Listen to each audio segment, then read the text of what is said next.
নমস্কাৰ মোৰ শিক্ষাৰ্থীসকল, মই প্ৰণৱে ইউটিউব চেনেল ফৰ এডুকেশ্যনৰ অন্য এটা ভিডিঅ'লৈ তোমালোক সকলোকে স্বাগতম জনাইছোঁ। মোৰ শিক্ষাৰ্থীসকল, আজি মই তোমালোকৰ মাজত লৈ আছোঁ হায়াৰ ছেকেণ্ডাৰী ছেকেণ্ড ইয়াৰৰ এগ্ৰিকালচাৰ এণ্ড হৰ্টিকালচাৰ নামৰ বিষয়টোৰ unit number 2 session 1 cultivation of rose. এই ছাব ইউনিটটোৰ যিখন অনুশীলন, সেই অনুশীলনৰ প্ৰশ্নৰ উত্তৰসমূহ ইতিমধ্যে আমি আগৰ ভিডিঅ'টোত ইয়াৰে আধা অংশ আলোচনা কৰিছোঁ। আজি ৰৈ যোৱা অংশটো আলোচনা কৰিম। তেতিয়াহ'লে আহচোন পলম নকৰি আজি ভিডিঅ'টো আৰম্ভ কৰোঁ। আৰু তাৰ আগতে তোমালোকলৈ এটা অনুৰোধ, এই চেনেলটো যদি ছাবস্ক্ৰাইব কৰা নাই তেতিয়াহ'লে ছাবস্ক্ৰাইব কৰি দিবা আৰু কাষতে থকা বেল আইকনটো প্ৰেছ কৰি দিবা, মই দিয়া এনেকুৱা ধৰণৰ শিক্ষামূলক ভিডিঅ'সমূহ নিয়মিতভাৱে পাই থাকিবলৈ। তাৰ উপৰিও আগৰ ইউনিটকেইটা যদি উত্তৰসমূহ চোৱা মই ডেছক্ৰিপশ্যনত লিংক দিছোঁ, তাত গৈও চাব পাৰিবা।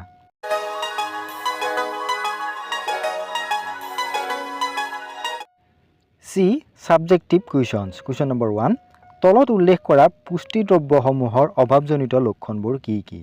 প্ৰথমটো হৈছে নাইট্ৰজেন।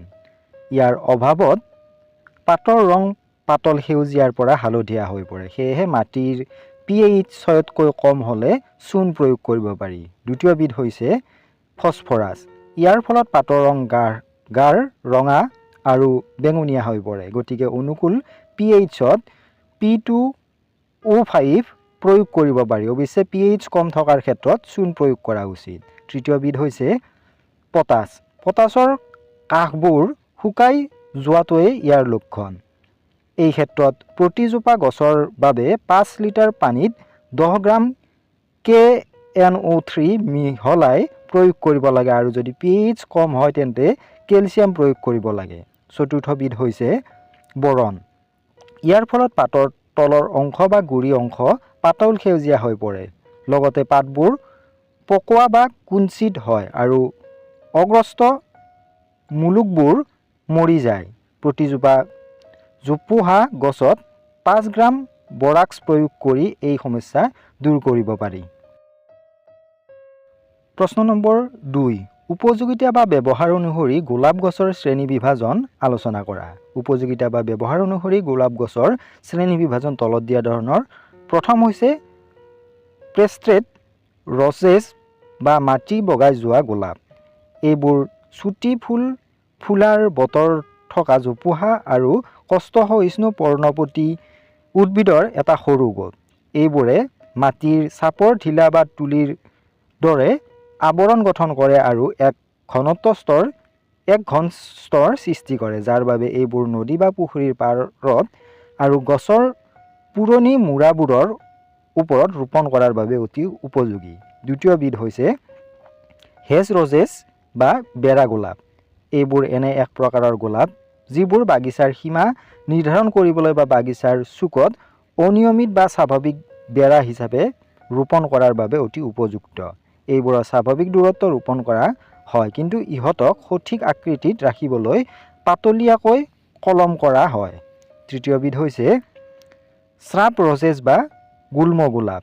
এইবোৰ শক্তিশালী কষ্টসহিষ্ণু বিভিন্ন ধৰণৰ কাঁইট থকা বা নোমল পৰ্ণপাতী বৰ্ণ সংকেতৰ জাত, যিবোৰ মুখ্যতঃ বিভিন্ন প্ৰজাতি বা পুৰণি গোলাপৰ মাজত ক্ৰছ কৰাই তৈয়াৰ কৰা হয়। এইবোৰৰ 5 পৰা 7খন ডিম্বাকাৰ আৰু সাজকটা উপপত্ৰ থকা চিকচিকীয়া পাতলৰ পৰা মজলীয়া সেউজীয়া ৰঙৰ পাত থাকে। 4 নম্বৰটো হৈছে ষ্টেণ্ডাৰ্ড বা স্ত্ৰী ৰ'জ। এইটো মানুহে প্ৰস্তুত কৰা এক বিশেষ ধৰণৰ গোলাপ। ইয়াক এটা ওখ মজবুত আৰু পোনকৈ বাঢ়ি যোৱা গোলাপ গছৰ ওপৰত জোপোহা গছৰ কলম বা গ্ৰুফটিং কৰি তৈয়াৰ কৰা হয়, যাতে ই এটা সৰু গছৰ দৰে আকৃতি ল'ব পাৰে, যিবোৰ প্ৰায় 90 পৰা 180 চেণ্টিমিটাৰ পৰ্যন্ত ওখ হয়। এনে উদ্ভিদ এক আকৰ্ষণীয় দৃশ্যৰ সৃষ্টি কৰে। নেক্সটটো হৈছে উইপিং ষ্টেণ্ডাৰ্ডছ। এইবোৰ সাধাৰণ শিপাকাণ্ডৰ ওপৰত লতাজাতীয় গোলাপৰ কলম কৰি প্ৰস্তুত কৰা হয়। এই উদ্ভিদসমূহ ওলমি পৰা গছৰ গোলাপলৈ বিকশিত হয় আৰু ইয়াৰ ডালপাতবোৰ জলপ্ৰপাতৰ দৰে তললৈ আটাইকেইটা দিশতে বিয়পি পৰে। নেক্সট পইণ্টটো হৈছে ক্লাইম্বাৰ বা ৰেম্বলাৰ। ইয়াৰ ভিতৰত ওপৰলৈ বগাই যোৱা আৰু ইফালে সিফালে মেল খাই যোৱা এক বৃহৎ পৰিসৰৰ লতাৰ গোলাপ অন্তৰ্ভুক্ত। এইবোৰ সাধাৰণতে দীঘল ডাঠ ডাল পাতেৰে অতি শক্তিশালীভাৱে বাঢ়ি অহা উদ্ভিদ, যাৰ পোন আৰু পথালি বৃদ্ধিৰ বাবে জেউৰা বা চাঙৰ সহায়ৰ প্ৰয়োজন হয়। প্ৰশ্ন নম্বৰ 3, গোলাপ খেতিৰ পৰিচৰ্যামূলক কাৰ্যসমূহ বৰ্ণনা কৰা। গোলাপ পৰিচৰ্যামূলক কাৰ্যসমূহৰ ভিতৰত ফুলৰ উৎপাদন আৰু গুণগত মান সৰ্বাধিক কৰিবলৈ ডাল বেঁকা কৰা, কলম কৰা, আগ কটা বা পিঞ্চিং কৰি আঁতৰোৱা আৰু অবাঞ্ছিত কুঁহি বা পোখা কাটি দিয়া আদিৰ দৰে বিশেষ পদ্ধতিসমূহ অন্তৰ্ভুক্ত হৈ থাকে। এই কৌশলসমূহে উদ্ভিদৰ সামগ্ৰিক জোপজাৰ গঠন উন্নত কৰে, উদ্ভিদৰ শক্তিক সঠিক দিশে পৰিচালিত কৰে আৰু শক্তিশালী অংগজ তথা ফুলৰ বৃদ্ধিত অৰিহণা যোগায়, যাৰ ফলত কাটি লোৱা ফুল বা মুকলি ফুল উভয়ৰে বাবে এক বলিষ্ঠ উপাদান নিশ্চিত কৰে। প্ৰশ্ন নম্বৰ 4, গোলাপৰ প্ৰধান অনিষ্টকাৰী পোক পৰুৱা আৰু ৰোগসমূহ বৰ্ণনা কৰা। গোলাপৰ প্ৰধান আৰু গুৰুত্বপূৰ্ণ অনিষ্টকাৰী পোক পৰুৱাসমূহ তলত উল্লেখ কৰা হ'ল। প্ৰথমবিধ হৈছে এফিড বা জাক পোক। এইবোৰে জাক পাতি বা ডাঙৰ দল গঠন কৰি কুমলীয়া পাত, কুঁহি পাতৰ আগ আৰু ফুলৰ কলিবোৰ আক্ৰমণ কৰে। দ্বিতীয়বিধ হৈছে ক্ৰিঞ্চ।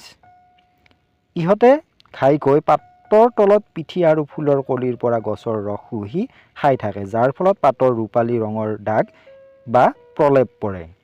তৃতীয়বিধ হৈছে লিফ পাৰ বা পাত জঁপিওৱা পোক। এইবোৰ প্ৰায় 3 mm দীঘল, সেটা হালধীয়া ৰঙেৰে পোক। ইহঁতৰ মূৰৰ অংশটো আটাইতকৈ বহল আৰু নেজৰ ফালে ক্ৰমান্বয়ে চুটি তথা সৰু হৈ যায়। ইহঁতে পাতৰ তলৰ পিঠিত কামুৰি খায়, যাৰ ফলত পাতৰ ওপৰৰ পিঠি বা বগা আঁচ আৰু ফুটফুটীয়া দাগৰ সৃষ্টি হয়।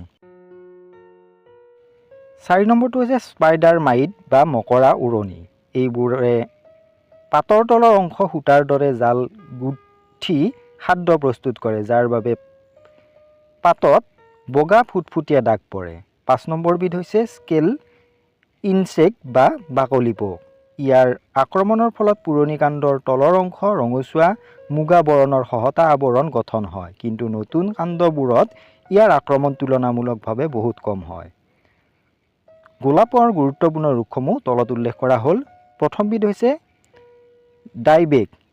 এই ৰোগটো বট্ৰিডিপ্লডিয়া থিউব্ৰোমে, কেলেক্ট্ৰোট্ৰিয়াম সাপ, ফ্ৰচেৰিয়াম সাপ, ডিপ্লডিয়া ৰোচাৰুম, লিউপস্পৰিয়া, কইনথৰিয়াম আদি ভেঁকুৰৰ আক্ৰমণৰ ফলত হয়।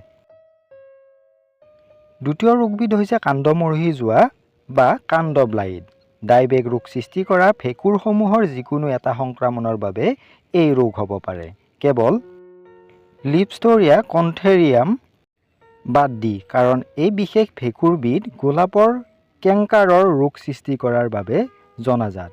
তৃতীয়বিধ ৰোগ হৈছে ধোঁৱা বৰণীয়া ভেঁকুৰ ফুল মৰাহাৰ ৰোগ বা বট্ৰাইটিছ ব্ৰাইট।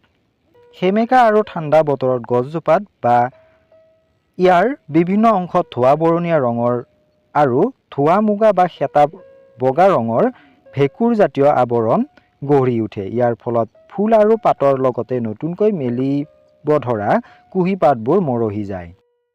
চতুৰ্থবিধ হৈছে কলা দাগৰ ৰোগ। ই গোলাপৰ পাতত বিয়পি পৰা বেঙুনীয়া কলা ৰঙৰ দাগ আৰু ছোপ হিচাপে দেখা দিয়ে, যাৰ ফলত পাতবোৰ হালধীয়া হৈ পৰে আৰু পুৰঠ হোৱাৰ পূৰ্বেই সৰি পৰে। ডি স্তম্ভবোৰ মিলোৱা। এইৰ ফালৰ লগত বি ফালখিনি মিলাব দিছে। এইখিনি তোমালোকে মিলাই ল'বা, মই এনচাৰকেইটা কৈ দিছোঁ। এই 1ৰ লগত বি মিলিব, 2ৰ লগত এ, 3ৰ লগত ডি, 4ৰ লগত ই, 5ৰ লগত চি আৰু 6ৰ লগত এফ।